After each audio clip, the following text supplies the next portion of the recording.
Mon téléphone a vibré avec un texto de ma sœur, Madison, alors que j'aidais ma fille de 6 ans, Emma, à faire ses devoirs. Retrouve-nous au Belacourt ce soir à 19 h, il est temps de fêter ta grande promotion. J'ai fixé l'écran, la confusion m'envahissant. Quelle promotion? Il y a 3 semaines, j'avais été écarté pour le poste d'ingénieur logiciel senior dans mon entreprise. Le poste est allé à quelqu'un avec la moitié de mon expérience, mais 2 fois plus de relations. Je n'avais pas parlé du rejet à ma famille car je savais à quel point ils seraient déçus. Ma femme, Sarah, a regardé par-dessus mon épaule et a froncé les sourcils. Ça sent le piège, Rocco, m'a-t-elle prévenu. Mais j'ai décidé d'y aller quand même, espérant un dîner de famille paisible. Au moment où je suis entré dans le restaurant chic, la voix de Madison a retenti dans la salle à manger. Le voilà, notre réussite familiale. Elle a fait un geste théâtral vers une table bondée de 12 parents dont j'ignorais la venue. La vue qui m'a accueilli à Belacourt m'a noué l'estomac. Ce que j'avais prévu comme un petit dîner de famille s'était transformé en quelque chose ressemblant à un banquet d'entreprise. Mes parents, Frank et Dorothy, étaient assis en bout de table, rayonnant de fierté. Madison s'était positionnée comme une maîtresse de cérémonie, son mari Trevor hochant la tête avec approbation à ses côtés. Mon frère Jake était là avec sa petite amie Amber, tous deux déjà en train de travailler sur ce qui semblait être leur 2e tournée de boissons. Mais le vrai choc est venu de voir des cousins à qui je n'avais pas parlé depuis des années, Marcus et sa femme Lisa, Stéphanie et son mari Brad, même mon cousin Germain Danny, que je me souvenais comme le gamin qui volait des bonbons aux réunions de famille. « Rocco » a crié Madison, assez fort pour que les tables environnantes l'entendent. « On t'attendait. » J'ai pris la liberté de commander des amuse-gueules et du vin pour commencer. Je savais que ça ne te dérangerait pas, vu tes grandes nouvelles. Je me suis dirigé vers la table, Sarah juste derrière avec nos enfants, Emma et Noah, 8 ans.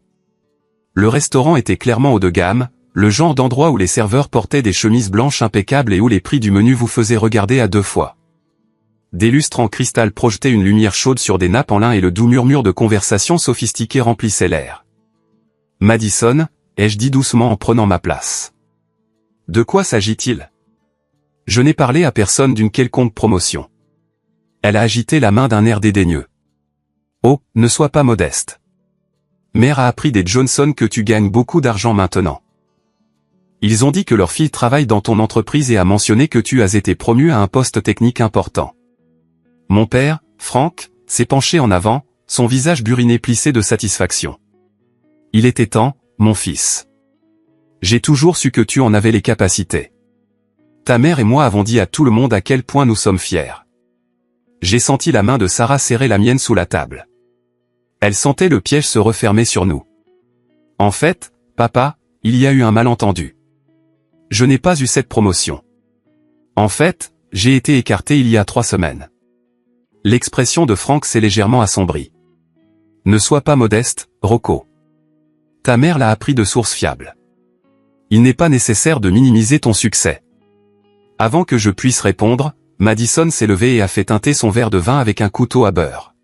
« Tout le monde, puis-je avoir votre attention ?» Le restaurant tout entier a semblé se calmer alors qu'elle se préparait à faire une annonce. « Je veux prendre un moment pour célébrer mon incroyable frère Rocco, qui vient de décrocher une promotion majeure dans son entreprise de technologie. Il a toujours été le plus intelligent de la famille, et maintenant il obtient enfin la reconnaissance qu'il mérite. » Une salve d'applaudissements a éclaté de notre table, et j'ai remarqué plusieurs convives voisins se tourner pour nous regarder avec des sourires polis.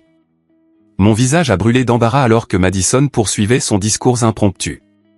Et étant la personne généreuse qu'il est, Rocco a insisté pour offrir à toute sa famille un dîner dans l'un des meilleurs restaurants de Chicago. Alors, tout le monde, commandez ce que votre cœur désire. Ce soir, l'argent n'est pas un problème. Le serveur est apparu au coude de Madison comme par magie. C'était un homme distingué d'une 50aine d'années, avec des cheveux argentés et le genre de comportement professionnel qui témoignait d'années de service auprès d'une clientèle fortunée. « Excellent !» a-t-il dit avec un sourire exercé. « J'ai la sélection de vins que votre sœur a demandé lorsqu'elle a appelé pour faire la réservation. 3 bouteilles de notre Barolo réserve premium à $800 chacune. » Ma tête a tourné.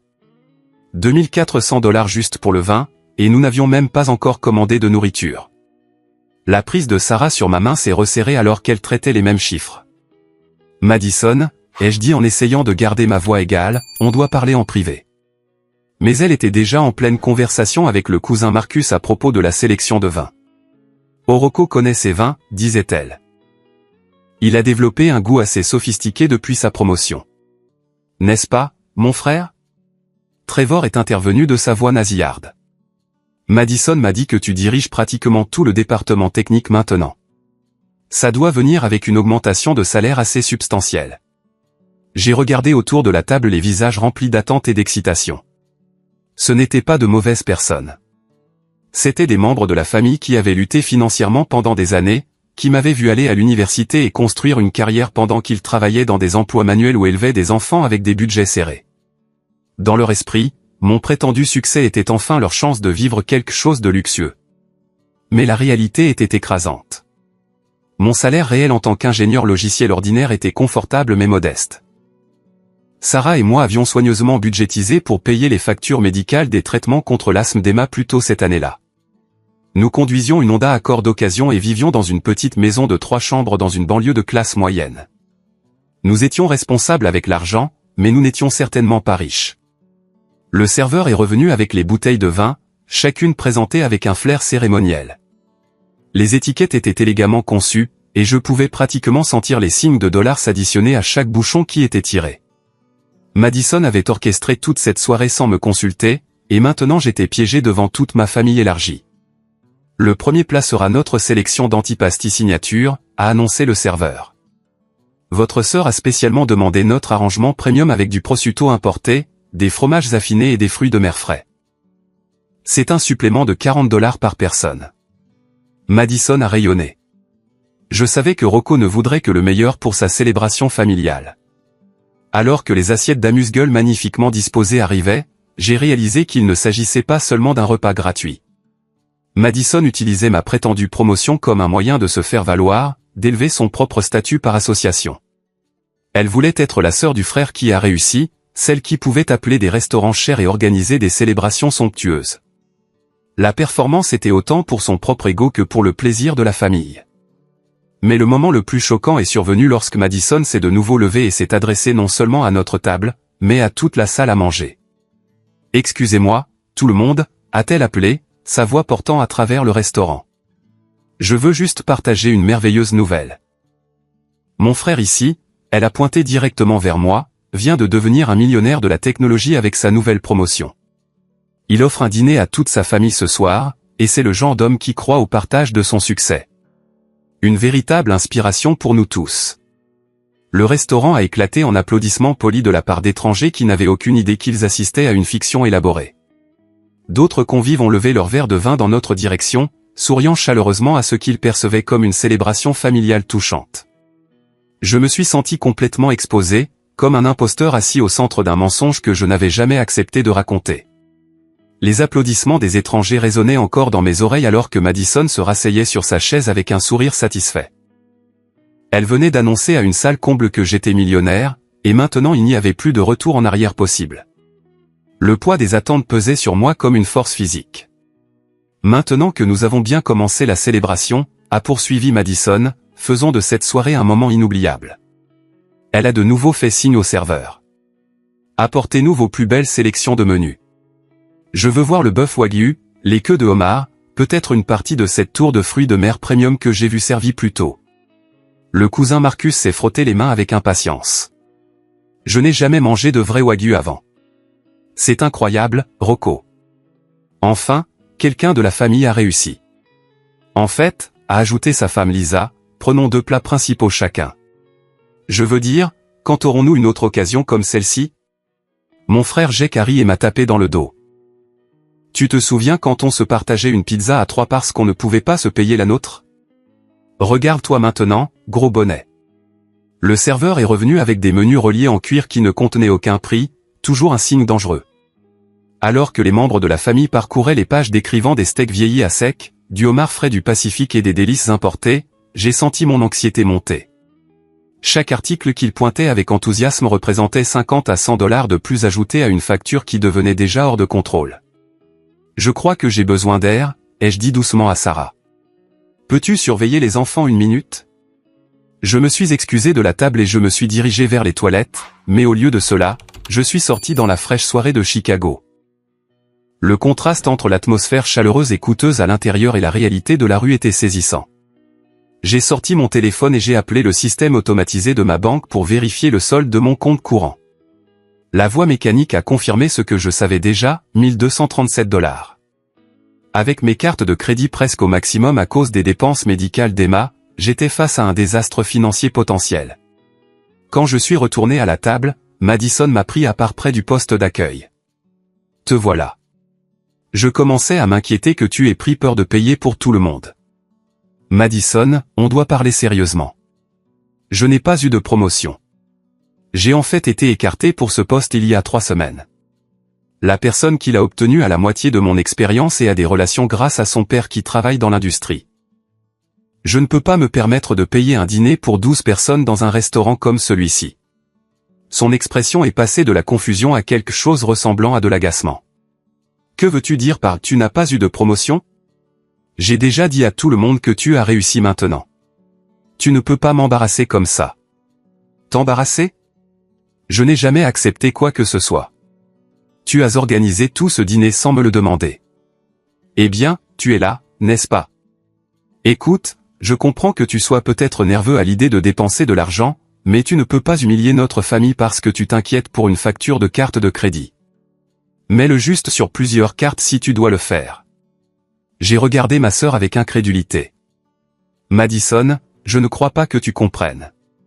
Sarah et moi avons payé des factures médicales.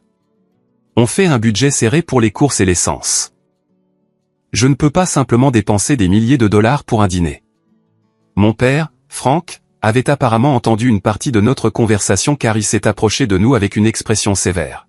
« Rocco, de quoi s'agit-il ? Ta mère s'est vantée à tout le quartier de ton succès. Madame Peterson, la voisine, a spécifiquement demandé quand nous allions avoir un dîner de célébration.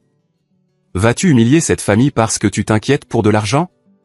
Papa, j'essaie d'expliquer qu'il n'y a jamais eu de promotion. » Madison a mal compris quelque chose. La voix de Frank s'est durcie. « Fils, j'ai travaillé dans la construction pendant 35 ans. Je n'ai jamais eu les opportunités que tu as eues avec ton éducation et ton travail de bureau. Si tu as enfin réussi, le moins que tu puisses faire est de le partager avec les gens qui t'ont soutenu. Ne sois pas égoïste maintenant que tu as du succès. » Je me sentais piégé entre la déception de mon père et les attentes de ma sœur. Pendant ce temps, Sarah avait découvert quelque chose qui aggravait encore la situation. Elle s'est approchée de nous avec une expression inquiète et m'a pris à part. « Rocco, je dois te dire quelque chose. Madison m'a appelé la semaine dernière pour me poser des questions sur ton nouveau salaire et si tu avais mentionné l'achat d'une maison de vacances ou d'une nouvelle voiture. Quand je lui ai dit qu'il n'y avait pas de promotion et pas d'augmentation de salaire, elle a semblé frustrée et a dit qu'elle avait du mal à comprendre quelque chose. Mais apparemment, elle a quand même organisé ce dîner. Mon cœur s'est serré en traitant cette information. Madison savait qu'il n'y avait pas de promotion, mais elle avait quand même orchestré toute cette soirée. Ce n'était pas un malentendu. C'était un coup monté délibéré. Je suis retourné à la table pour constater que Jake avait pris l'initiative d'inviter des invités supplémentaires. Rocco, bonne nouvelle. J'ai appelé mon pote David et sa petite amie Jessica du travail. Ils vont nous rejoindre pour le plat principal. Je leur ai dit que mon frère payait pour tout le monde et ils n'en revenaient pas. Ils devraient être là dans environ 20 minutes. Jake, je n'ai jamais accepté de payer pour des personnes supplémentaires. Allez, mec. Qu'est-ce que 2 repas de plus quand tu paies déjà pour toute la famille ? En plus, ils vont amener des amis de leur bureau qui veulent rencontrer la réussite de la famille. Avant que je puisse objecter, le cousin Marcus s'est levé, son verre de vin levé. Je veux porter un toast à Rocco, qui est passé de partager des nouilles ramen à l'université à posséder la moitié de la Silicon Valley. La table a éclaté de rires et d'applaudissements. D'autres convives ont jeté un coup d'œil avec des sourires chaleureux, appréciant clairement la célébration familiale dont ils étaient témoins. Mais Marcus n'avait pas fini. Tu sais quoi, Rocco ? On devrait en faire une habitude. Peut-être une fois par mois, on pourrait se retrouver dans un bon restaurant comme celui-ci. Maintenant que tu as de l'argent sérieux, ce serait génial de rester en contact en tant que famille. Stéphanie a hoché la tête avec enthousiasme.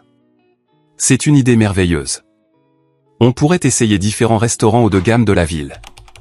J'ai toujours voulu aller à cet endroit en ville où ils servent des desserts aux flocons d'or. Ma mère, Dorothy, a fouillé dans son sac à main et en a sorti une boîte cadeau emballée. En parlant de célébrer, Rocco, je t'ai acheté ça avec de l'argent de mon compte d'épargne. Je me suis dit que puisque tu peux te le permettre maintenant, tu me rembourseras quand tu en auras l'occasion. Elle m'a tendu la boîte et je pouvais dire d'après le poids et la forme qu'elle était chère. À l'intérieur se trouvait une montre Rolex qui coûtait probablement plus que ce que je gagnais en 2 mois. Maman, c'est trop cher. Je ne peux pas accepter ça. Absurdité. C'est un cadeau de réussite. J'ai déjà enlevé les étiquettes et je les fais graver avec tes initiales. Considère ça comme un cadeau de Noël anticipé que tu me rembourseras. Le piège se refermait complètement. Ma famille avait non seulement planifié un dîner coûteux, mais elle avait aussi fait des achats et pris des engagements basés sur ma prétendue richesse. Le serveur s'est de nouveau approché de notre table, cette fois avec un dossier en cuir. Excusez-moi, mais je voulais confirmer le menu de célébration spéciale que votre sœur a demandé lorsqu'elle a appelé pour faire la réservation. Elle a mentionné que vous vouliez la mise à niveau premium pour tous les plats, ce qui porte le coût par personne à $630 au lieu des $460 standards. Elle a dit que le prix n'était pas un problème pour une célébration familiale aussi spéciale. Madison m'a souri doucement. Je voulais m'assurer que nous avions la meilleure expérience possible. Tu comprends, n'est-ce pas? J'ai eu le vertige en calculant les chiffres. 12 personnes à $630 chacune, plus les taxes et le pourboire, plus le vin qui avait déjà été ouvert. On se dirigeait vers une facture qui dépasserait les $8000. Mais le coup de grâce est venu lorsque Madison a sorti son téléphone et m'a montré une série de captures d'écran. Oh, et j'ai une nouvelle excitante, j'ai préparé une surprise pour tout le monde. J'ai réservé des vacances en famille en Toscane pour le mois prochain. 2 semaines dans une magnifique villa, les vols pour tout le monde, les visites de vignobles, toute l'expérience.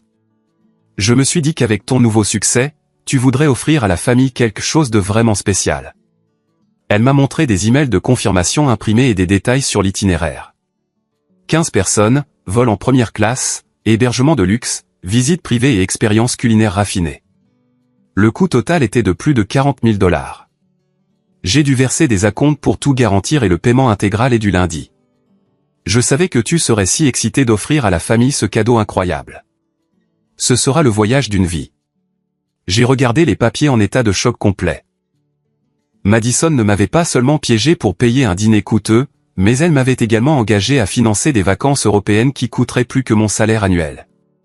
La prison des attentes était complète et j'étais assis en son centre, toute ma famille me regardant pour voir à quel point leurs parents nouvellement prospères seraient généreux. Je me suis de nouveau excusé de la table, cette fois en me dirigeant directement vers les toilettes pour hommes, où je pouvais réfléchir clairement un moment. La salle de bain était aussi luxueuse que le reste du restaurant, avec des comptoirs en marbre et des robinets en laiton qui coûtaient probablement plus cher que mon paiement hypothécaire mensuel. Je me suis éclaboussé le visage d'eau froide et j'ai essayé de traiter l'ampleur de ce qui se passait. En sortant mon téléphone, j'ai de nouveau appelé ma banque pour vérifier les soldes de mes comptes courants et d'épargne. Compte courant, $1237. Compte d'épargne, $3400. Même si je vidais complètement les 2 comptes, il me manquerait encore des milliers de dollars juste pour le dîner de ce soir, sans parler des vacances en Italie que Madison avait réservées. J'ai ensuite vérifié le crédit disponible sur mes 3 cartes de crédit. La première carte avait $400 de disponible avant d'atteindre la limite. La seconde en avait $700. La troisième avait été complètement maximisée lors du séjour à l'hôpital d'Emma plus tôt cette année. Même en combinant chaque dollar disponible auquel j'avais accès, je me dirigeais vers la ruine financière. Sarah est apparue dans le couloir à l'extérieur des toilettes, l'air inquiet. Les enfants demandent pourquoi tout le monde a l'air contrarié. Emma a remarqué que tu avais l'air stressé et Noah veut savoir si on a des ennuis. On pourrait en avoir, ai-je admis. Madison a orchestré quelque chose qui pourrait nous ruiner.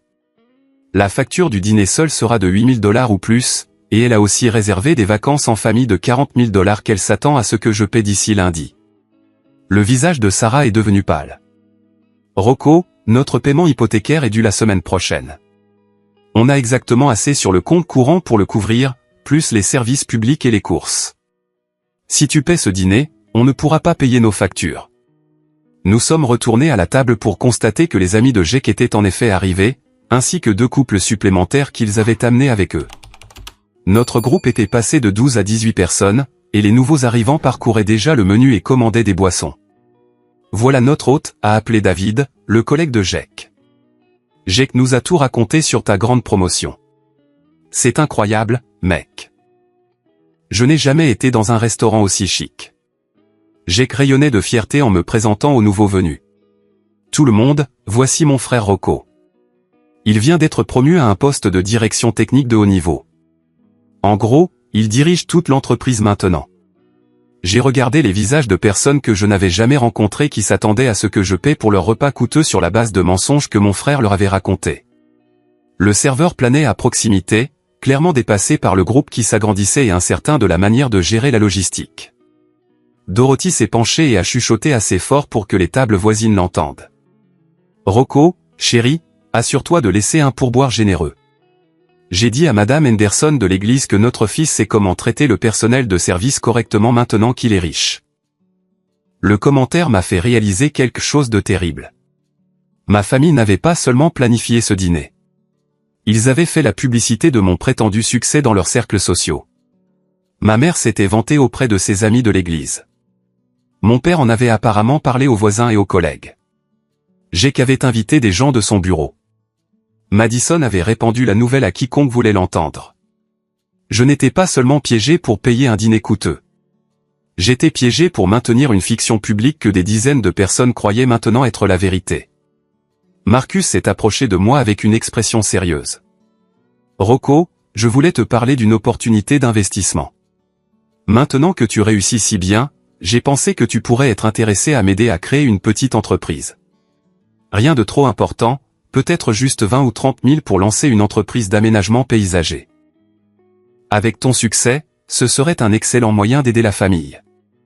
Avant que je puisse répondre, Stéphanie est intervenue avec sa propre demande. En fait, puisqu'on parle d'investissement, Brad et moi cherchons à acheter une maison. On espérait que tu serais prêt à nous aider avec la compte. Peut-être 15 000.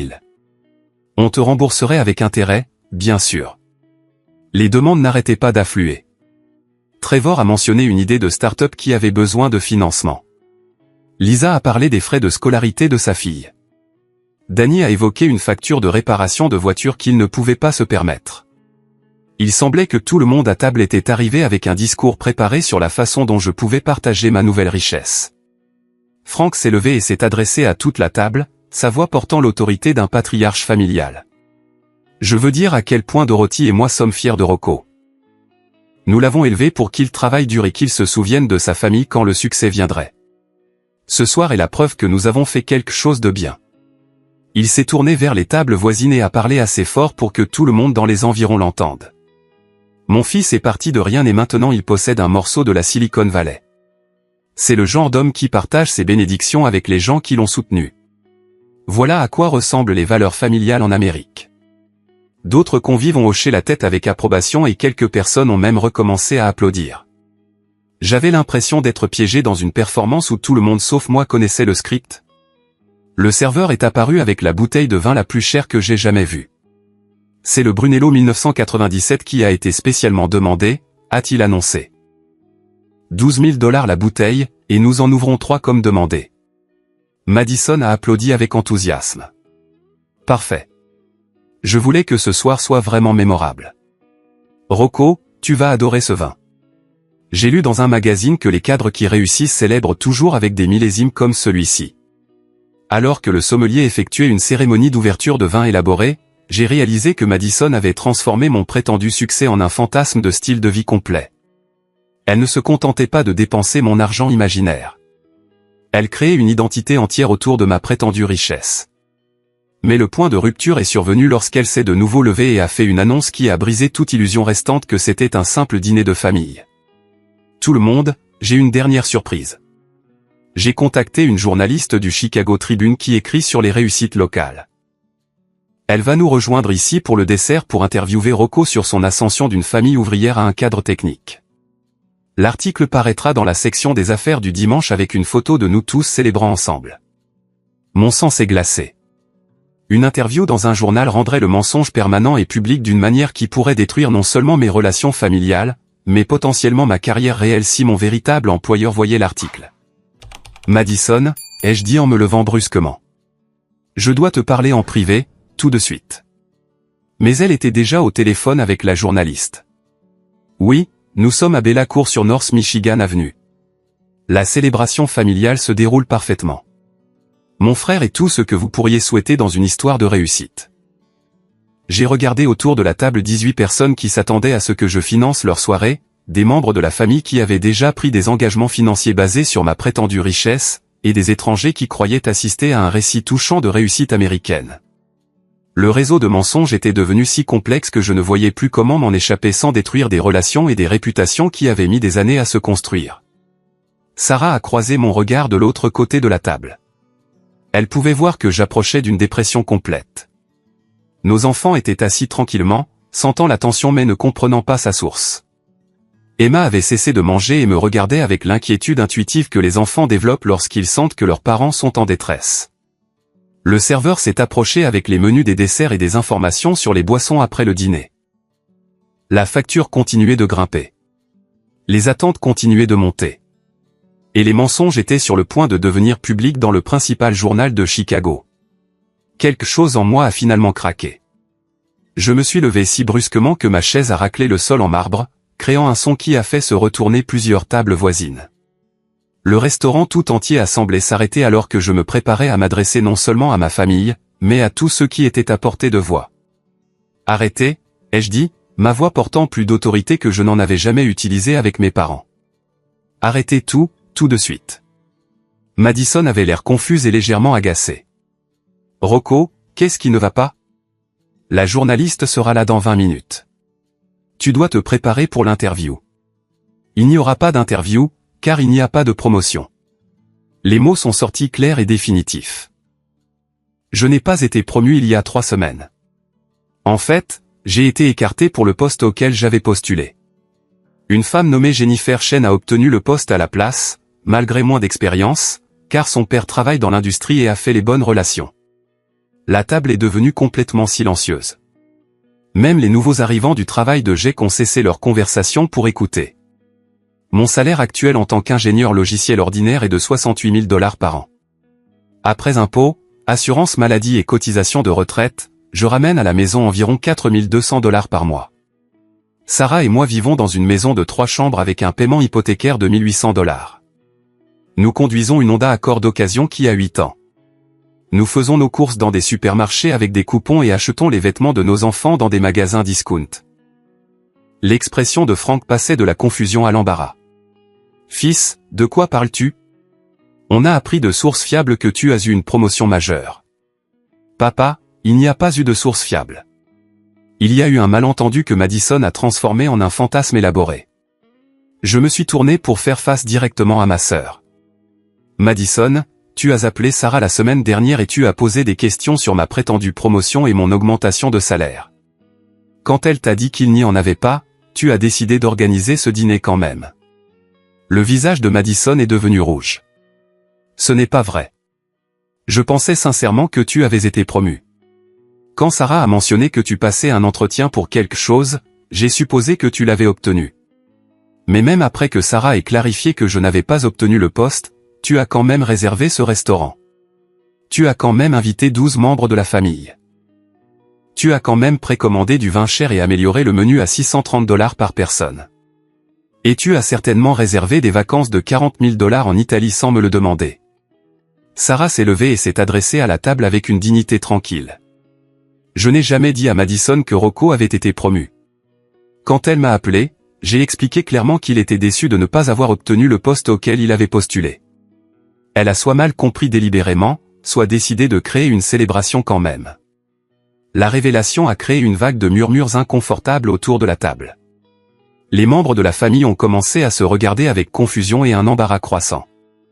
Les étrangers que GEC avait invités semblaient particulièrement mal à l'aise, réalisant qu'ils avaient été amenés à dîner sous de faux prétextes. Marcus s'est éclairci la gorge maladroitement.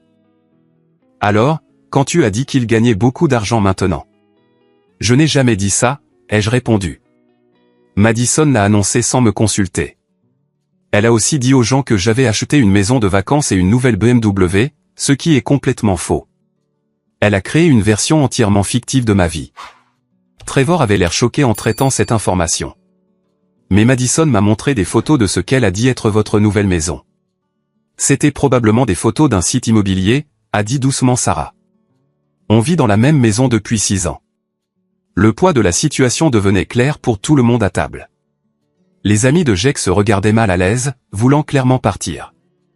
Les membres de la famille qui avaient pris leurs propres engagements financiers basés sur ma prétendue richesse commençaient à paniquer.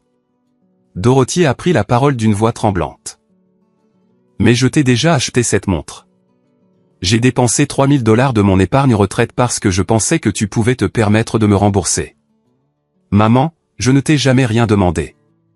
Je ne peux pas me permettre de te rembourser une montre de $3000. Lisa avait l'air accablée. Marcus et moi avons déjà versé un acompte sur de nouveaux meubles parce qu'on pensait que Rocco allait nous prêter de l'argent pour son entreprise d'aménagement paysager. Les confessions n'arrêtaient pas d'affluer. Stéphanie avait versé un acompte sur une maison sur la base de ma prétendue volonté de l'aider avec le financement. Jake avait promis à ses amis une soirée coûteuse qu'il ne pouvait pas se permettre. Danny avait déjà dépensé de l'argent qu'il n'avait pas, s'attendant à ce que je couvre ses réparations de voiture. Mais la révélation la plus dévastatrice est venue lorsque j'ai sorti mon téléphone et montré à la table les soldes réels de mes comptes bancaires. C'est mon compte courant, ai-je dit en affichant l'écran pour que tout le monde puisse le voir. $1237. C'est mon compte d'épargne, $3400. Même si je vidais complètement les deux comptes, j'aurais moins de $5000 au total. L'addition pour le dîner de ce soir avec 18 personnes à $630 chacune, plus les taxes, le pourboire et le vin que Madison a commandé, dépassera les $12 000. Le silence qui a suivi était assourdissant. Même le bruit de fond du restaurant semblait s'estomper alors que l'ampleur de l'impossibilité financière devenait claire. Frank a été le premier à parler, sa voix à peine plus qu'un murmure. « Fils, tu nous dis que tu ne peux pas payer ce dîner. »« Papa, je ne peux pas payer la part de ma propre famille pour ce dîner. Si je dépense tout ce que j'ai, je pourrais peut-être couvrir Sarah, Emma, Noah et moi-même. Mais cela nous laisserait incapables de payer notre hypothèque, nos services publics ou nos courses la semaine prochaine. » Madison était devenue complètement pâle. Mais j'ai déjà parlé à la journaliste de l'histoire de la réussite. Je lui ai promis une interview inspirante sur les valeurs familiales et la réussite américaine. Alors tu devras l'appeler pour annuler, car l'histoire n'existe pas, Trevor s'est levé brusquement. Je dois appeler l'agence de voyage pour ce voyage en Italie. Si les acomptes ont été versés avec ma carte de crédit. Ils ont été versés avec la mienne, a admis doucement Madison. J'ai maximisé notre carte, en supposant que Rocco rembourserait tout d'ici lundi. La table a éclaté en conversations inquiètes alors que les membres de la famille commençaient à calculer leur propre exposition financière. Mais le moment le plus choquant est venu lorsque j'ai sorti mon téléphone et montré à Madison quelque chose que j'avais découvert en faisant des recherches sur le restaurant. Madison, j'ai trouvé quelque chose d'intéressant quand j'ai regardé cet endroit en ligne. Tu n'as pas simplement choisi un restaurant cher au hasard. Bellacourt a été présenté dans des magazines comme un endroit où les cadres fortunés amènent leur famille pour des célébrations spéciales. Tu as spécifiquement choisi cet endroit parce que tu voulais recréer un style de vie que tu as vu dans les médias. Elle avait l'air provocante malgré avoir été prise sur le fait. Et alors ? Tu méritais une belle célébration quand tu as été promu. Mais je n'ai jamais été promu. Tu as créé une fiction élaborée et tu as construit une célébration autour de celle-ci. Il ne s'agissait pas d'honorer mon succès. Il s'agissait de toi voulant vivre ce que tu penses être la richesse. Sarah avait observé la conversation en silence, mais elle a maintenant pris la parole avec une information qui a tout changé. Il y a autre chose que tout le monde doit savoir. Le mois dernier, Madison m'a appelé pour me poser des questions détaillées sur notre couverture d'assurance et si nous avions des polices d'assurance vie. Elle a également demandé la valeur de notre maison et si nous avions des investissements. À l'époque, j'ai pensé qu'elle faisait juste la conversation, mais maintenant je réalise qu'elle évaluait la valeur financière globale de Rocco. L'implication a pesé lourdement dans l'air. Madison n'avait pas seulement mal compris une promotion. Elle avait systématiquement fait des recherches sur ma situation financière pour déterminer combien d'argent elle pouvait potentiellement accéder. Mais la révélation finale est venue lorsque j'ai découvert quelque chose sur le téléphone de Madison qu'elle avait laissé déverrouillé sur la table. Je l'ai pris et j'ai trouvé un fil de discussion de groupe qui m'a glacé le sang. Tout le monde doit voir ça, ai-je annoncé en levant le téléphone. Madison a un groupe de discussion appelé Opération Rocco avec plusieurs membres de la famille. Il montre des mois de planification pour ce soir, y compris des stratégies pour me pousser à être généreux, des discussions sur la façon de me faire sentir obligé de tout payer, et des plans détaillés pour transformer le dîner en une célébration plus grande. J'ai commencé à lire des messages. Madison a écrit « On doit s'assurer que Rocco se sente comme la réussite de la famille, pour qu'il veuille partager son argent. J'arrangerai la présence de personnes supplémentaires pour qu'il ne puisse pas se dérober sans paraître radin. » Trevor a répondu « Assure-toi de commander des choses chères avant son arrivée pour qu'il ne puisse pas objecter. » Marcus a ajouté « On devrait tous trouver des demandes d'investissement pour qu'il sache que la famille a besoin de son aide. » La preuve était indéniable. Ce n'avait pas été un malentendu, ni même un vœu pieux. C'était un effort coordonné pour me manipuler afin que je dépense de l'argent que je n'avais pas pour des personnes qui avaient prévu de profiter de ma prétendue générosité. Frank avait l'air dévasté alors que la vérité devenait claire. « Madison, comment as-tu pu faire ça à ton propre frère ?» Mais Madison n'était pas prête à abandonner. « Il ment » a-t-elle dit désespérément. « Montre-leur ton vrai compte en banque, Rocco. Arrête de faire semblant d'être pauvre alors que tout le monde sait que tu as eu cette promotion. » Madison, a dit doucement Sarah, j'étais là quand il a reçu l'appel lui disant qu'il n'avait pas le poste. Je l'ai vu pleurer cette nuit-là parce qu'il avait l'impression d'avoir déçu notre famille. Il n'y a jamais eu de promotion. La conversation a été interrompue lorsque le serveur s'est approché de notre table, l'air inquiet.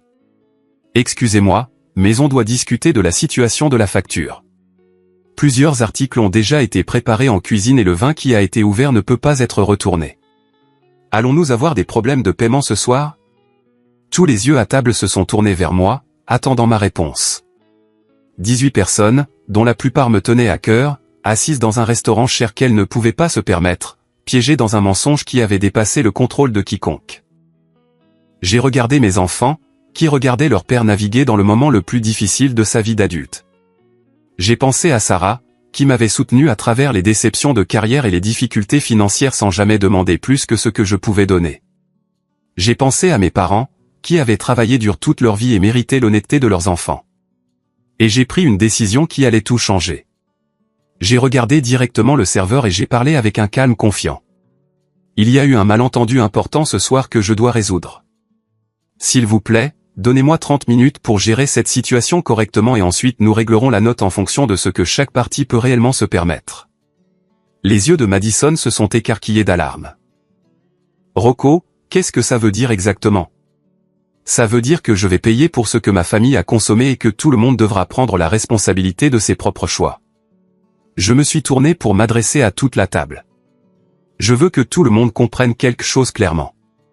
Je n'ai jamais accepté de payer ce dîner. J'ai été invité sous de faux prétextes à ce que je pensais être un petit repas de famille. Je ne serai pas financièrement responsable des décisions que je n'ai pas prises ni des dépenses que je n'ai pas autorisées. Frank avait l'air confus et embarrassé. Mais, mon fils, ta mère et moi nous sommes déjà vantés auprès des gens que tu offrais un dîner à la famille. Comment expliquerons-nous ça? Papa, tu l'expliqueras en disant la vérité. Madison a créé une fiction sur mon succès financier et a construit une célébration élaborée autour de celle-ci sans me consulter. Les personnes à qui tu as parlé comprendront qu'il y a eu une mauvaise communication. J'ai doucement pris la main de Sarah et j'ai parlé à nos enfants.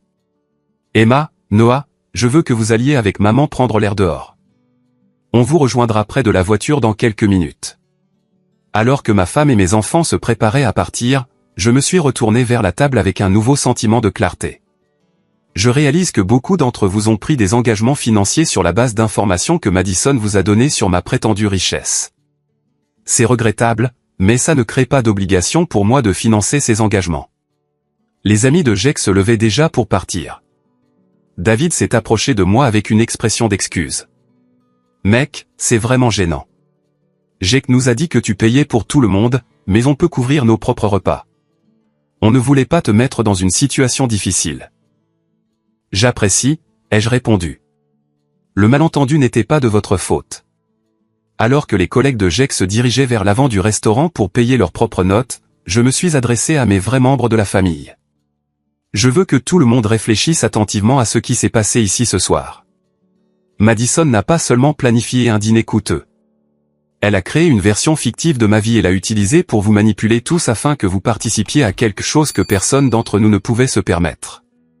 Marcus avait l'air embarrassé en traitant cette information. Rocco, je me sens très mal à propos de la demande de prêt commercial. Madison nous a dit que tu cherchais des opportunités d'investissement pour partager ton succès avec la famille.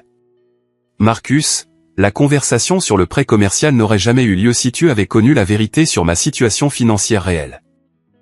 Madison a créé des attentes impossibles à satisfaire pour moi. Mais Madison n'était pas prête à accepter la responsabilité. Vous agissez tous comme si j'avais commis un crime horrible. J'ai fait une erreur sur la promotion, mais tout ce que j'ai fait, c'était de rassembler la famille pour une célébration. Rocco est juste égoïste parce qu'il ne veut pas dépenser d'argent pour les gens qui l'ont soutenu. Madison, ai-je dit fermement, j'ai la preuve sur ton téléphone que c'était une manipulation planifiée, pas une erreur. Tu as organisé un effort coordonné pour me pousser à dépenser de l'argent que je n'ai pas. Je me suis dirigé vers le serveur qui avait discrètement observé notre drame familial à une distance respectueuse. Je dois parler à votre directeur pour partager correctement cette note. Le directeur du restaurant est apparu en quelques instants, clairement expérimenté dans la gestion de situations de restauration difficiles. C'était un homme professionnel dans la quarantaine qui avait probablement vu toutes les complications de paiement possibles au cours de sa carrière. Monsieur, comment puis-je vous aider ce soir? Je dois payer pour exactement 4 repas, moi-même, ma femme et mes 2 enfants. Nous avons pris les plats du menu standard sans aucune amélioration ni ajout premium. Tous les autres à cette table devront s'occuper de leur propre part indépendamment. Le directeur a hoché la tête avec compréhension. Je peux tout à fait arranger ça. Laissez-moi calculer le montant exact pour les repas de votre famille, plus les taxes et un pourboire approprié. Pendant qu'il travaillait sur les calculs, j'ai fait quelque chose que Madison n'attendait clairement pas. J'ai sorti mon téléphone et j'ai commencé à tout documenter. J'ai photographié les reçus de réservation de vacances qu'elle m'avait montrés plus tôt. J'ai pris des captures d'écran des messages du groupe de discussion planifiant la manipulation du dîner. J'ai enregistré une brève déclaration vidéo expliquant la véritable séquence des événements. « Qu'est-ce que tu fais ?» a demandé Madison. « Je me protège, moi et ma famille. Si cette situation dégénère ou si les gens continuent de diffuser de fausses informations sur mes finances, je veux des preuves claires de ce qui s'est réellement passé. » Trevor avait l'air de plus en plus inquiet en traitant les implications. « Madison, si on ne peut pas payer les acomptes du voyage en Italie, on va avoir de sérieux problèmes financiers. » « Ne t'inquiète pas, » a-t-elle dit désespérément. Rocco changera d'avis une fois qu'il réalisera à quel point cela affecte toute la famille. Il ne nous laissera pas souffrir à cause d'un malentendu. Mais j'avais déjà pris ma décision et je la mettais en œuvre systématiquement. Je me suis approché de chaque membre de la famille individuellement pour clarifier la situation et offrir le soutien que je pouvais réellement fournir. « Maman, je ne peux pas te rembourser la montre, mais je peux t'aider à la retourner si le magasin l'accepte. » L'achat a été fait sur la base de fausses suppositions sur ma situation financière. Papa, je sais que tu es embarrassé par ce que tu as dit aux voisins, mais la vérité est toujours meilleure que de maintenir un mensonge. Je suis fier du travail que je fais et de la vie que Sarah et moi avons construite ensemble, même si nous ne sommes pas riches. Jake, je comprends que tu voulais impressionner tes amis, mais les amener à un dîner coûteux que je n'ai jamais accepté de payer met tout le monde dans une situation impossible. Chaque conversation était difficile, mais nécessaire. Je démantelais systématiquement le réseau d'attentes et d'obligations que Madison avait créé autour de ma richesse fictive. Le directeur du restaurant est revenu avec ma note, 496 $ pour la part de ma famille, taxes et un pourboire généreux inclus. C'était cher selon les normes de notre famille, mais c'était gérable sans détruire notre budget mensuel. Alors que je me préparais à régler ma part de la note, Madison a fait une dernière tentative désespérée pour sauver son plan. « Attendez !» a-t-elle appelé, assez fort pour que les tables voisines l'entendent. « Tout le monde, s'il vous plaît. » Rocco est juste prudent parce qu'il n'est pas encore habitué à avoir de l'argent. Il a peur de paraître dépensier, mais on est une famille et la famille prend soin les uns des autres. Elle s'est tournée pour s'adresser aux autres convives du restaurant. « Mon frère a eu une énorme promotion, et il offre un dîner à toute sa famille pour fêter ça. Il est juste modeste à propos de son succès parce que c'est une bonne personne qui ne veut pas se vanter. Mais cette fois, au lieu de jouer le jeu de sa performance, j'ai répondu avec une vérité calme et claire. Mesdames et messieurs, ai-je dit en m'adressant aux tables voisines qui avaient été entraînées dans le récit de Madison. Je m'excuse pour la perturbation de votre soirée. Ma sœur a partagé des informations incorrectes sur ma carrière et mes finances. Je n'ai pas été promu, je ne suis pas riche, et je n'ai pas accepté de payer ce dîner. J'espère que vous comprenez que les situations familiales peuvent parfois être compliquées. Les autres convives ont hoché la tête poliment et sont retournés à leur propre conversation, voulant clairement se distancer de notre drame familial. Mais la révélation la plus choquante était encore à venir. Alors que je me préparais à payer ma note et à partir avec ma famille, le directeur s'est approché de moi avec une information qui a tout changé. Monsieur, je me sens obligé de vous informer de quelque chose. Lorsque votre sœur a appelé pour faire cette réservation, elle a spécifiquement demandé notre forfait de dîner privé le plus cher et a posé des questions sur l'organisation d'une couverture médiatique pour ce qu'elle a appelé une célébration de la richesse. Elle a également demandé la présence de photographes pour documenter la soirée. C'était clairement prévu comme bien plus qu'un simple dîner de famille.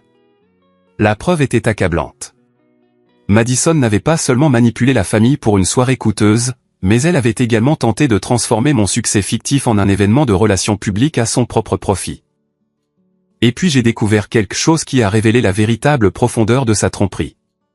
Pendant qu'elle était distraite à se disputer avec Trevor à propos de leur facture de carte de crédit, j'ai fait une recherche rapide sur Internet sur mon téléphone pour les mentions récentes de mon nom ou de mon entreprise. Ce que j'ai trouvé m'a glacé le sang. Madison avait déjà publié sur les réseaux sociaux à propos de ma prétendue promotion. Elle avait partagé des photos du dîner de ce soir avec des légendes sur la célébration de mon frère millionnaire et de la réussite familiale. Les publications avaient été partagées par des dizaines de personnes et se propageaient rapidement sur nos réseaux sociaux. Mais pire que les publications sur les réseaux sociaux, c'est ce que j'ai trouvé ensuite. Madison avait en fait contacté des médias locaux avec une histoire sur ma prétendue ascension d'origines ouvrières à un succès de cadre technique. Un blog local avait déjà publié un article préliminaire sur « Une famille locale célèbre une percée dans l'industrie technologique », avec des détails sur le dîner de ce soir et mes réalisations professionnelles fictives. Le mensonge était devenu public d'une manière qui pourrait potentiellement avoir un impact sur ma carrière et ma réputation réelle. Si mon véritable employeur voyait ces articles prétendant que je travaillais pour une autre entreprise et que j'occupais un poste de direction que je n'avais jamais obtenu, cela pourrait créer des complications professionnelles qui pourraient prendre des mois à résoudre. J'ai réalisé que Madison n'avait pas seulement planifié un dîner coûteux. Elle avait orchestré une campagne complète pour établir publiquement ma richesse et mon succès fictif, vraisemblablement pour pouvoir continuer à accéder à ce qu'elle croyait être mes ressources. Alors que je me tenais dans ce restaurant cher, entouré de membres de la famille qui avaient été manipulés pour participer à une tromperie élaborée, j'ai pris la décision finale sur la façon de gérer la situation. J'allais partir. Non seulement du restaurant, mais de tout le réseau d'attentes et d'obligations que Madison avait créé. J'allais payer le repas de ma famille, sortir jusqu'à la voiture où Sarah et les enfants attendaient, et laisser les personnes restantes à table trouver comment gérer les conséquences de leur choix. Mais j'allais aussi m'assurer que tout le monde comprenne exactement ce qui s'était passé et pourquoi. Je me suis levé de la table et je me suis adressé à chaque personne restant dans la salle à manger. Je veux que ce soit parfaitement clair pour toutes les personnes présentes, y compris le personnel de ce restaurant. Je pars maintenant pour rejoindre ma femme et mes enfants. Je paierai exactement $496 pour la part de ma famille pour le repas. Le solde restant d'environ $6 330 devra être réglé par les personnes qui ont commandé ces articles. Le visage de Madison est devenu complètement blanc. Rocco, tu ne peux pas être sérieux. Comment sommes-nous censés payer tout ça? Madison, tu as organisé ce dîner. Tu as invité ces personnes. Tu as commandé le vin cher et amélioré le menu, et tu as fait tout ça sans me consulter sur ma capacité ou ma volonté de payer. La responsabilité financière incombe aux personnes qui ont pris les décisions. Frank s'est levé, le visage rouge d'embarras et de colère. Fils, tu ne peux pas laisser ta famille coincée avec une facture comme celle-ci. Quel genre d'homme abandonne ses parents? Papa. Quel genre d'homme ment sur les revenus de son frère pour le piéger à payer un dîner coûteux qu'il n'a jamais accepté d'assister? Je n'abandonne personne. Je refuse d'être financièrement responsable des décisions que je n'ai pas prises. Je me suis dirigé vers l'avant du restaurant et j'ai tendu ma carte de crédit au directeur. $496 pour les 4 repas à la table 12. Veuillez vous assurer que le reçu indique clairement que ce paiement ne couvre que ces 4 repas spécifiques. Pendant que la transaction était traitée, j'entendais des conversations urgentes derrière moi à la table. Les voix montaient alors que les membres de la famille réalisaient qu'ils devraient trouver comment couvrir leur part d'une facture extrêmement coûteuse qu'ils n'avaient jamais budgétisée. Marcus était au téléphone, essayant de contacter sa banque au sujet d'augmentation de crédit d'urgence. Stéphanie pleurait en calculant combien d'argent elle avait disponible sur tous ses comptes. Jake textait frénétiquement à des amis, demandant si quelqu'un pouvait lui prêter de l'argent immédiatement. Mais Madison devenait désespérée d'une manière qui révélait la véritable profondeur de sa manipulation. Elle s'est approchée du directeur du restaurant avec des larmes aux yeux. « Monsieur, il y a eu un terrible malentendu. Mon frère a été promu à un poste de haut niveau, mais il était têtu à propos de célébrer correctement. Pourriez-vous le rappeler ici pour qu'on puisse résoudre ça ?» Le directeur l'a regardé avec une sympathie professionnelle mais une résolution ferme. « Madame, le monsieur a payé sa part et est libre de partir. Le solde restant est la responsabilité des personnes qui ont commandé ces articles. On doit régler la note ce soir. » J'ai signé mon reçu et je me suis dirigé vers la sortie, mais avant de partir, je me suis approché de la table une dernière fois. Je veux que tout le monde comprenne quelque chose. J'aime cette famille, mais je ne me laisserai pas manipuler pour prendre des décisions financières qui pourraient nuire à ma femme et à mes enfants. Madison a créé cette situation en mentant sur mes revenus et en planifiant une célébration élaborée sans mon consentement. Les conséquences appartiennent à la personne qui a pris les décisions. En atteignant l'entrée du restaurant, j'ai entendu Madison m'appeler désespérément.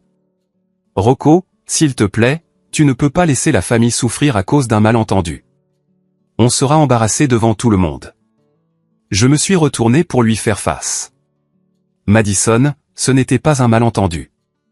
Tu avais la preuve que je n'avais pas été promu, mais tu as quand même planifié ce dîner.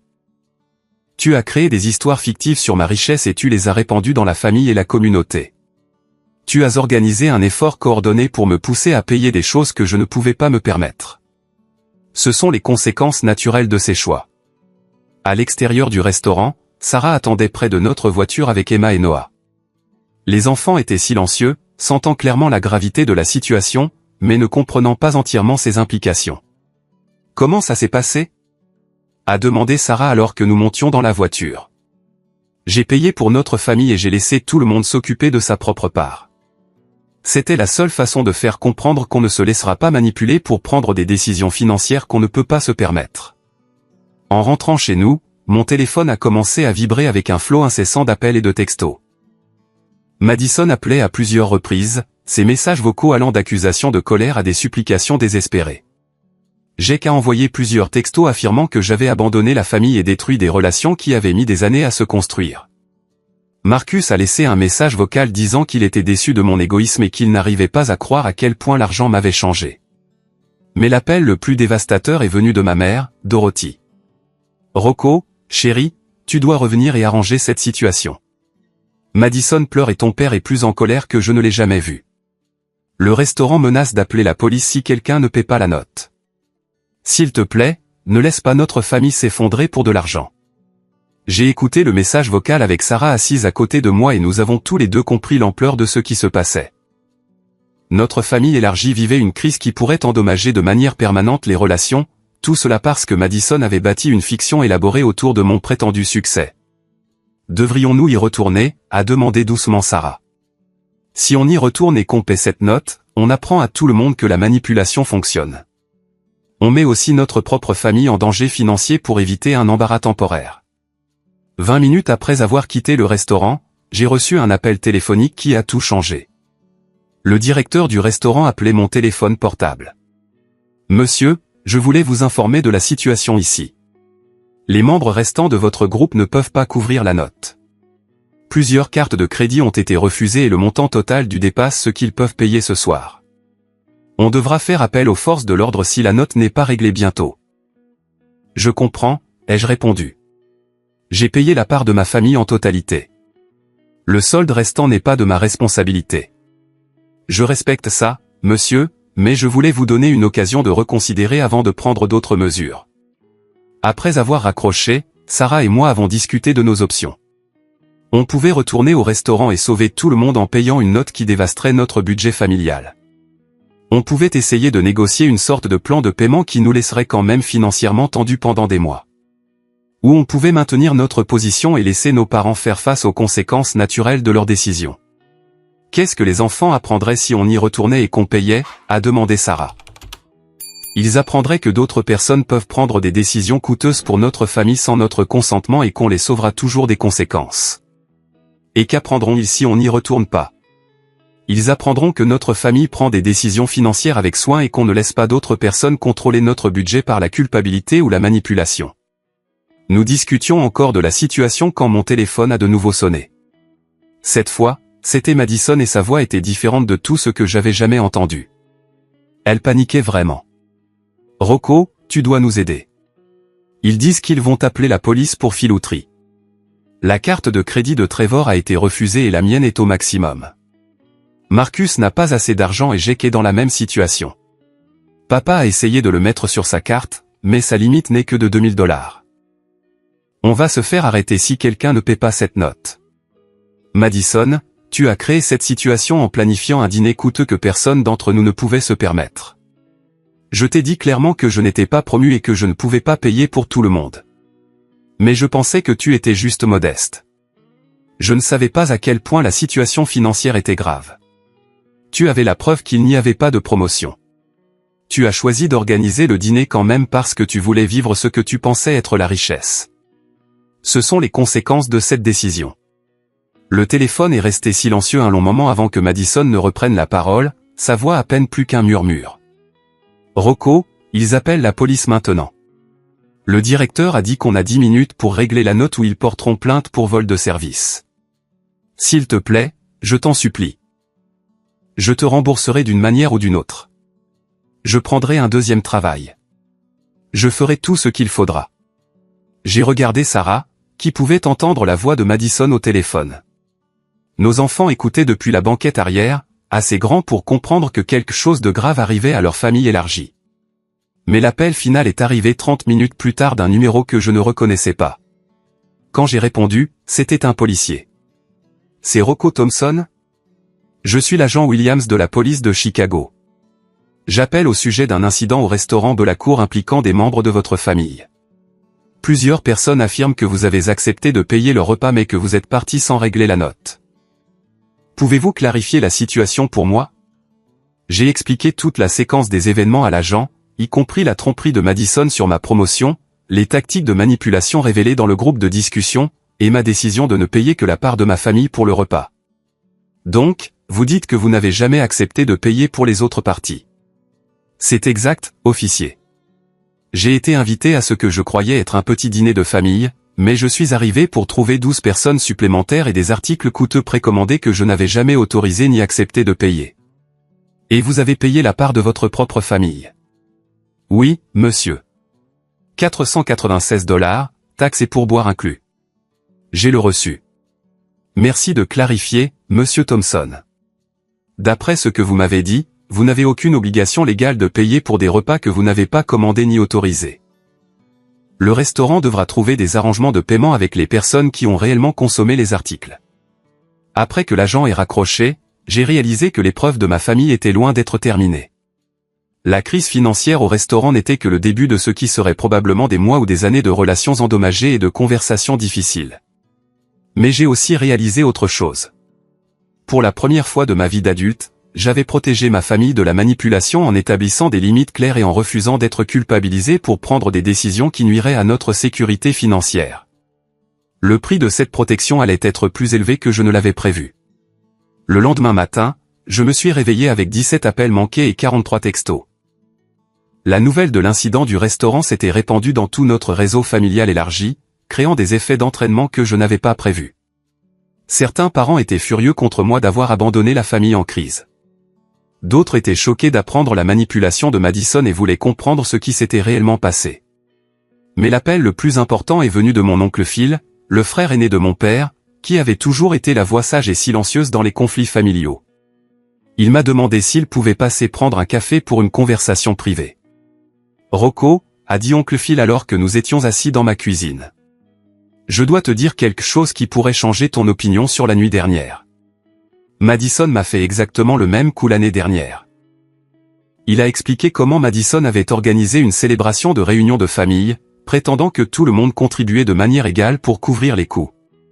Oncle Phil, étant veuf avec un revenu de retraite fixe, avait hésité, mais avait accepté de participer parce qu'il pensait que la charge financière était partagée. Elle m'a dit que tout le monde payait $200 chacun, alors j'ai rassemblé ma part, a poursuivi Oncle Phil. Mais quand nous sommes arrivés à l'événement, j'ai découvert que j'étais le seul à qui on avait demandé de contribuer de l'argent. Madison avait dit à tout le monde que l'oncle Phil offrait un dîner à tout le monde en cadeau à la famille. J'ai fini par payer plus de $3000 pour une fête que je ne pouvais pas me permettre, juste pour éviter d'embarrasser tout le monde. La révélation était dévastatrice. La manipulation de Madison envers notre famille n'était pas une réponse désespérée à ma prétendue promotion. C'était un schéma de comportement qui durait depuis des années. « Pourquoi n'as-tu jamais rien dit à personne ?» ai-je demandé. Parce que j'avais honte d'avoir été dupé et je ne voulais pas causer de drame familial. Mais après ce qui s'est passé la nuit dernière, j'ai réalisé que mon silence a permis à Madison d'essayer la même chose sur toi. L'aveu de l'oncle Phil a ouvert les vannes. Au cours des jours suivants, d'autres membres de la famille ont commencé à partager leurs propres expériences de manipulation financière par Madison. Le cousin Marcus a révélé qu'elle l'avait convaincu de co-signer un prêt automobile pour elle en prétendant que c'était temporaire et qu'elle avait de l'argent provenant d'un règlement qui ne s'est jamais matérialisé. Stéphanie a admis que Madison avait emprunté de l'argent pour des « factures médicales d'urgence » qui se sont avérées être des procédures esthétiques qu'elle voulait mais ne pouvait pas se permettre. Le schéma était clair et troublant. Madison avait systématiquement exploité les relations familiales pour financer un style de vie qu'elle ne pouvait pas soutenir avec ses revenus réels et ceux de Trevor. Mais la découverte la plus choquante est venue lorsque Dorothy m'a appelé 3 jours après l'incident du restaurant. Ma mère avait fait ses propres recherches et avait découvert quelque chose qui expliquait tout. « Rocco, j'ai découvert pourquoi Madison était si désespérée d'établir que tu étais riche », a-t-elle dit avec une détresse évidente dans la voix. Elle et Trevor ont de graves problèmes financiers. Ils ont 3 mois de retard sur leurs paiements hypothécaires. Leur voiture est sur le point d'être saisie et ils ont plus de $40 000 de dettes de carte de crédit. Les vacances qu'elle a réservées en Italie ont été payées avec des avances de fonds qu'ils n'ont aucun moyen de rembourser. La vérité était enfin claire. Madison n'avait pas essayé de célébrer mon succès ou de réunir la famille pour une soirée spéciale. Elle était confrontée à la ruine financière et avait tenté d'utiliser ma prétendue promotion comme un moyen d'accéder à de l'argent qui pourrait résoudre sa crise. Elle prévoyait de te demander un prêt substantiel après le dîner, a poursuivi Dorothy. Elle pensait que si elle pouvait établir publiquement que tu étais riche et prospère, tu te sentirais obligé d'aider les membres de la famille dans le besoin. La célébration du restaurant était censée être la mise en place d'une demande financière beaucoup plus importante. Armé de cette information, j'ai pris une décision qui a surpris même Sarah. J'ai appelé Madison et j'ai organisé une rencontre pour un café, juste nous deux, loin du reste du drame familial. Quand elle est arrivée au café, Madison avait l'air épuisée et vaincue. La persona confiante et manipulatrice qu'elle avait affichée au restaurant avait disparu, remplacée par quelqu'un qui semblait sincèrement désespéré. « Je suppose que tu as entendu parler de notre situation financière », a-t-elle dit doucement. « J'ai entendu certaines choses, mais je veux entendre la vérité de ta part. » Au cours de l'heure suivante, Madison m'a raconté la véritable histoire. Elle et Trevor avaient vécu au-dessus de leurs moyens pendant des années, utilisant des cartes de crédit et des prêts pour maintenir une apparence de succès qui n'était pas basée sur la réalité. Lorsque leur château de cartes financier a commencé à s'effondrer, elle était devenue désespérée de trouver une solution. Quand j'ai entendu des rumeurs sur ta promotion, ça a semblé être la réponse à nos prières, a-t-elle admis. J'ai pensé que si je pouvais créer une célébration publique de ton succès, tu te sentirais bien dans ta peau et tu voudrais partager ta bonne fortune avec la famille. Mais Madison, tu savais que je n'avais pas été promu. Sarah te l'a dit directement. Je savais qu'il y avait une chance que tu sois juste modeste ou que la promotion puisse encore arriver. J'étais assez désespéré pour parier dessus. Pour la première fois depuis l'incident du restaurant, j'ai ressenti une réelle sympathie pour ma sœur. Elle avait fait des choix terribles et blessé des personnes qui me tenaient à cœur, mais la motivation sous-jacente était la peur et le désespoir plutôt que l'égoïsme pur. Que va-t-il se passer maintenant, ai-je demandé.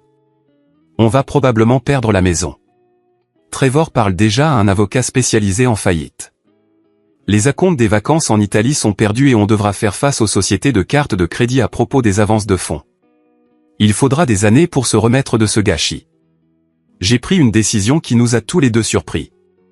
Madison, je ne peux pas résoudre tes problèmes financiers, mais je peux. Je peux t'aider à ne pas les aggraver. Je vais te prêter 1500 $ pour que tu puisses payer ta part du restaurant et éviter les complications juridiques, mais cela vient avec des conditions. Ses yeux se sont remplis de larmes alors que je décrivais mes conditions. Le prêt serait remboursé en petites mensualités sur 2 ans. Plus important encore, elle devrait être complètement honnête avec la famille sur sa situation financière et cesser d'utiliser des tactiques de manipulation pour soutirer de l'argent à des parents. Je veux aussi que tu assistes à des séances de conseil financier et que tu crées un budget réaliste basé sur tes revenus réels, ai-je poursuivi. Et surtout, tu dois t'excuser auprès de l'oncle Phil et de toute autre personne que tu as manipulée au fil des ans. Madison a accepté toutes mes conditions et, au cours des mois suivants, elle a respecté ses engagements. La conversation avec l'oncle Phil a été particulièrement difficile, mais elle a amorcé un processus de guérison qui a rapproché notre famille. L'incident du restaurant est devenu un tournant pour toute notre famille élargie. Au lieu de permettre la manipulation continue de Madison, les parents ont commencé à établir des limites claires en matière d'aide financière et à exiger la transparence sur la manière dont l'argent était utilisé. Frank et Dorothy ont d'abord eu du mal avec ma décision de quitter le restaurant, mais les révélations de l'oncle Phil sur le schéma de comportement de Madison les ont aidés à comprendre que j'avais protégé la famille d'une exploitation continue plutôt que de les abandonner en pleine crise. Jacob s'est excusé d'avoir amené ses collègues et d'avoir créé une pression supplémentaire, reconnaissant qu'il avait été manipulé tout comme tout le monde. Marcus et Stéphanie ont appris à être plus sceptiques face aux opportunités financières qui semblaient trop belles pour être vraies. Mais le changement le plus important a été dans l'approche de ma propre famille en matière d'argent et de relations. Sarah et moi avons utilisé l'expérience comme un moment d'enseignement pour Emma et Noah, expliquant comment les gens peuvent parfois utiliser la culpabilité et la pression familiale pour que les autres se sentent obligés de faire des choses qu'ils ne peuvent pas se permettre. La leçon n'est pas qu'on n'aide pas la famille, ai-je dit à mes enfants. La leçon est que la véritable aide vient de l'honnêteté et du respect, pas des mensonges et de la manipulation. 6 mois après l'incident du restaurant, quelque chose de merveilleux s'est produit. J'ai en fait reçu une promotion au travail, non pas au poste de direction que j'avais initialement postulé, mais à un rôle de gestion de projet qui s'accompagnait d'une modeste augmentation de salaire et de meilleures perspectives de carrière à long terme. Cette fois, j'ai géré la nouvelle différemment. Je l'ai dit à ma famille immédiate en privé et j'ai célébré avec un dîner tranquille dans un restaurant que nous pouvions nous permettre confortablement. Lorsque les membres de la famille élargie ont entendu parler de la promotion par le biais d'une conversation normale, ils m'ont félicité sans rien attendre en retour. Madison, qui travaillait à son redressement financier avec l'aide de conseils et d'un budget strict, a été parmi les premières à offrir des félicitations sincères sans aucune arrière-pensée. Son mariage avec Trevor a survécu à la crise financière et ils ont tous deux trouvé de meilleurs emplois qui leur ont permis de reconstruire lentement leur stabilité. L'expérience a enseigné à toute notre famille de précieuses leçons sur la différence entre un soutien authentique et une manipulation déguisée en célébration. La véritable loyauté familiale n'exige de personne de sacrifier sa sécurité financière ou de compromettre ses valeurs. La véritable générosité vient du choix, pas de la culpabilité ou de l'obligation. En réfléchissant à tout ce qui s'était passé, j'ai réalisé que le résultat le plus précieux n'était pas seulement de protéger le budget de ma famille ou de dénoncer la manipulation de Madison. C'était d'apprendre à faire confiance à mon propre jugement et à établir des limites qui protégeaient les personnes qui me tenaient le plus à cœur. Emma et Noah ont appris que leur père donnerait toujours la priorité au bien-être de leur famille plutôt qu'à la pression sociale temporaire. Sarah a appris que notre partenariat était assez solide pour résister aux critiques de personnes qui ne comprenaient pas nos valeurs. Et j'ai appris que parfois, la chose la plus aimante que l'on puisse faire pour quelqu'un est de lui permettre de faire face aux conséquences naturelles de ses choix.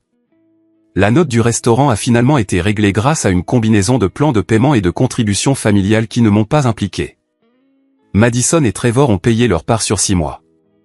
Jake a couvert sa part avec l'aide de sa coopérative de crédit et Marcus a obtenu un financement par l'intermédiaire de sa banque.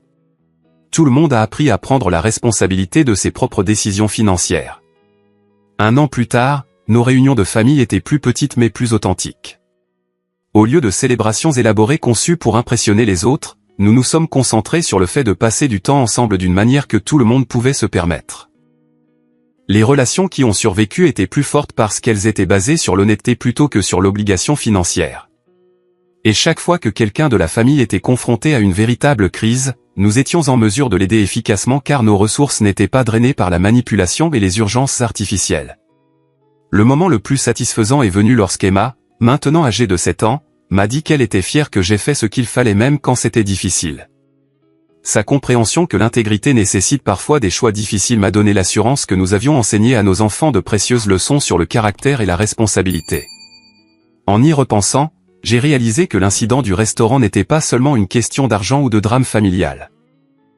C'était une question d'apprendre à distinguer les relations authentiques des relations basées sur l'exploitation. C'était une question de protéger les personnes qui dépendent le plus de vous tout en montrant de l'amour à des parents qui font de mauvais choix. Plus important encore, c'était de comprendre que le véritable succès ne se mesure pas à la quantité d'argent que l'on peut dépenser pour les autres, mais à la capacité de maintenir ses valeurs sous pression et d'enseigner à ses enfants à faire de même. La leçon finale est venue d'une source inattendue. L'oncle Phil, qui avait initialement été la victime de Madison, est devenu son plus grand soutien pendant son processus de redressement.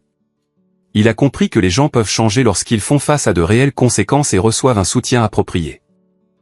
La différence entre aider quelqu'un et l'encourager dans sa dépendance, m'a dit l'oncle Phil, c'est de savoir si votre aide le rend plus fort ou ne fait que retarder son besoin de grandir. Cette sagesse est devenue le fondement de la façon dont Sarah et moi avons abordé toutes nos relations, tant au sein de la famille qu'au-delà. Nous avons appris à offrir un soutien de manière à encourager la responsabilité plutôt que la dépendance, et à reconnaître quand dire non était en fait l'option la plus bienveillante. Avez-vous déjà été dans une situation où des membres de votre famille s'attendaient à ce que vous payiez pour quelque chose que vous n'aviez jamais accepté? Comment avez-vous géré la pression de choisir entre votre sécurité financière et vos relations familiales? J'aimerais connaître vos réflexions dans les commentaires ci-dessous. Si cette histoire a résonné en vous, veuillez aimer cette vidéo et vous abonner pour plus d'histoires de la vie réelle sur la navigation dans les drames familiaux et la protection de ceux qui comptent le plus. Partagez-la avec quelqu'un qui pourrait bénéficier d'apprendre à établir des limites avec des parents qui ne respectent pas les limites financières. Merci d'avoir écouté mon histoire et j'espère qu'elle vous aidera à vous sentir plus confiant pour défendre le bien-être de votre famille, même lorsque c'est difficile. N'oubliez pas que les personnes qui vous aiment vraiment respecteront vos limites et que celles qui ne respectent pas vos limites ne vous aiment peut-être pas de la manière saine que vous méritez.